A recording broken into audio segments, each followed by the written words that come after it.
Sinong mag-aakala na sa isang mansanas lang na ito ay nagkaroon ng zombie outbreak? Napulot ito ng lalaking nagngangalang Sokwo habang naglilinis siya sa kanyang bahay. Tinapon niya ito sa basurahan sa gilid ng kalsada. Matapos ang ilang oras, ang bulok na mansanas ay mabilis na kumalat ang virus nito. Kinuha ng sanitation worker ang basura para dalhin sa garbage station. Matapos ang ilang pagpoproseso, mula sa pagiging basura, ang bulok na mansanas ay naging pagkain ng mga baka. Kalaunan ipinadala ito sa farm ng mga baka para ipakain. Lingid sa kaalaman ng mga tao na ang virus mula sa bulok na mansanas ay dala-dala na ng karne ng baka. Pagkatapos ang mga baka ay binenta naman sa iba't ibang restaurant. Sa araw namang ito, kadate ni Sokwo ang kanyang kasintahan sa isang barbecue restaurant. Hindi niya alam na ang tinapon niyang mansanas ay kinakain niya rin ngayon. Dinalhan pa sila ng waitress ng isang platong fresh raw beef flavor. Nagawa niya pang inggitin ang kasintahang si Minso. Takam na takam siya sa sarap, ngunit ilang saglit pa, merong kakaiba sa pagkain. Nang kunin niya ito, mayroong balat ng mansanas sa karne, pero hindi niya ito pinansin at nagpatuloy lang sa pagkain. Pagkatapos nilang kumain, pumunta sila sa park para mamaalam na sa isa't isa. Sobrang saya daw ni Minso makasama si Sokwo kahit ilang araw pa lamang silang nagkakilala.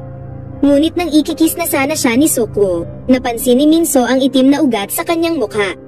Biglang may bumato sa kanya ng water bottle. Paglingon niya, ito pala ay 2 batang estudyante sa high school. Para bang ang astig ng batang ito at inaasar siya, kaya nilapitan niya ito para turuan ng leksyon. Ngunit nang lumapit na siya, hinarangan siya ng kasamahan nito sabay ipinid siya ng malakas sa poste. Pagkatapos pinagtulungan nilang siyang bugbugin hanggang sa mailuwa niya ang nakaing karne.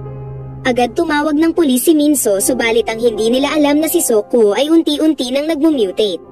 Sa tulong ng virus, madali siyang nakabawi at nasukol ang 2 estudyante. Nang masaksihan ito ni Minso, natakot siya sabay tumakbo. Dahil dito mas labis na nasaktan si Sokwo kesa sa pambubugbog sa kanya. Sa sobrang galit ay dinuraan niya ang binata. Hindi niya alam na ang virus sa kanyang dura ay kumalat na rin sa binata. Kalaunan, nagmutate na rin ang 2 estudyante. Napansin nila ang 2 magkasintahan.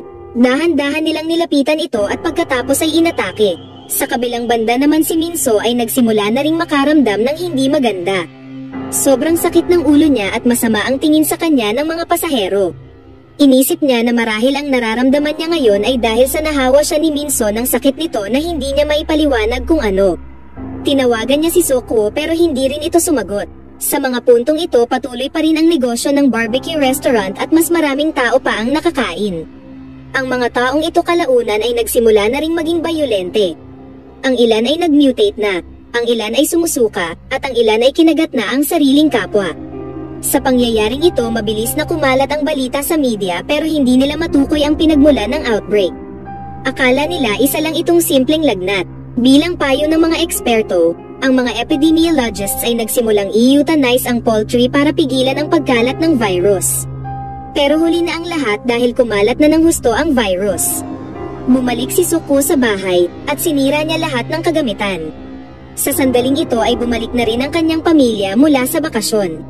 Wala silang kaalam-alam kung ano na ang nangyayari sa syudad. Pagbukas nila ng pinto, bumungad sa kanila ang magulong bahay at si Sokwo ay nakatayo sa kanilang harapan. Nang makita nila ang bahay, nagalit ang ama ni Sokwo sa kanya. Pero napansin nila na parang may mali sa kinikilos ni Sokwo at huli na ang lahat para tumakas. Kinagat niya ang buong pamilya niya at tanging ate niya lang ang nakaligtas. Mabilis na kumalat ang virus sa buong lugar at ang buong syudad ay tila naging purgatoryo ng mga tao. Kumalat na rin ang virus maging sa mga probinsya. Ang ilang mga tao ay nagnanakaw na sa shopping mall para lang mabuhay, habang ang iba naman ay humihingi ng tulong mula sa rooftop. Kahit ang sundalo na ipinadala ng gobyerno ay wala ring silbi dahil naging pagkain lang sila ng mga zombie. Ilang linggo lang, ang virus ay kumalat sa buong Korea. Nagkita muli si Sokwo at Minso. Kahit man naging zombie na sila, naaalala pa rin nila ang isa't isa. Naglakad sila sa subway station. Pinulot ni Minso ang isang mansanas at binigay ito kay Sokwo pagkatapos sabay nilang kinain ito ng magkasama. Walang nakakaalam na ang sanhi ng outbreak ay dahil lang sa bulok na mansanas.